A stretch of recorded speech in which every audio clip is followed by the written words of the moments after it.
These are the interview questions for EDU 5143, Leading Trauma-Sensitive Schools. Question 1.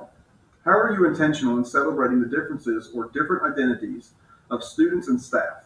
If you feel you have not had any opportunities to do this, how would you do this if hired for the position? In rural Southwest Virginia, there isn't much cultural diversity. Still, I celebrate the differences or different identities of students and staff. As a school principal, I will express interest in the ethnic background of each of the faculty, staff, and students at Tazewell High School.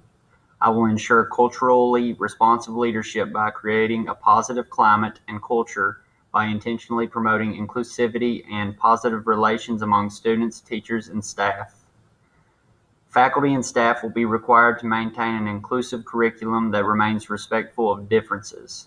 I will also diversify student and adult capacity to transform the school.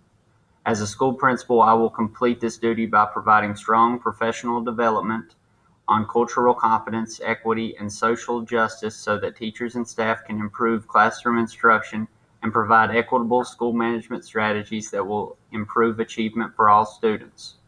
To conclude, I will utilize assets to ensure culturally responsive teaching and learning and develop awareness and lead the charge to provide diverse students with diverse opportunities. Okay. Question number 2. What elements do you think you can bring to your school to make it welcoming as well as inviting, to celebrate the strengths of all diverse youth's economic identities? As a school principal, there are several elements I believe I could bring to the school to make it welcoming as well as inviting, to celebrate the strengths of all diverse youth's ethnic identities. Firstly, I will model for my colleagues inclusive and non-judgmental discussion, reflection, and engagement strategies that educators can use to establish positive learning communities in their classrooms.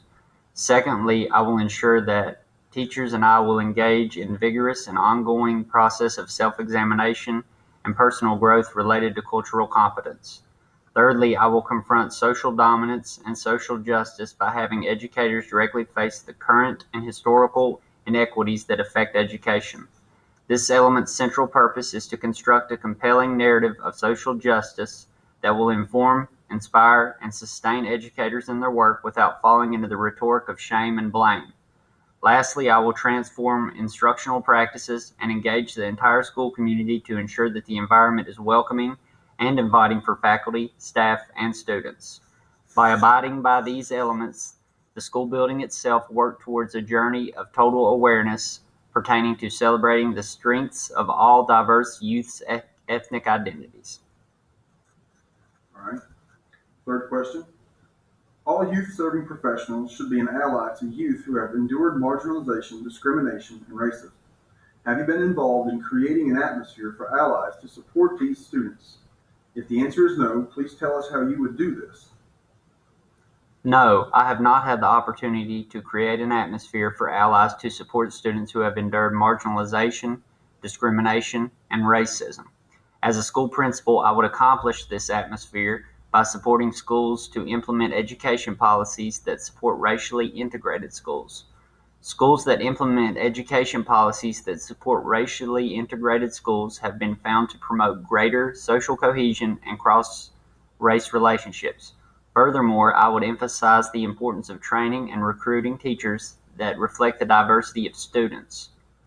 Studies show that when teachers reflect on the student body, there are improved learning outcomes, higher expectations, and fewer disciplinary issues.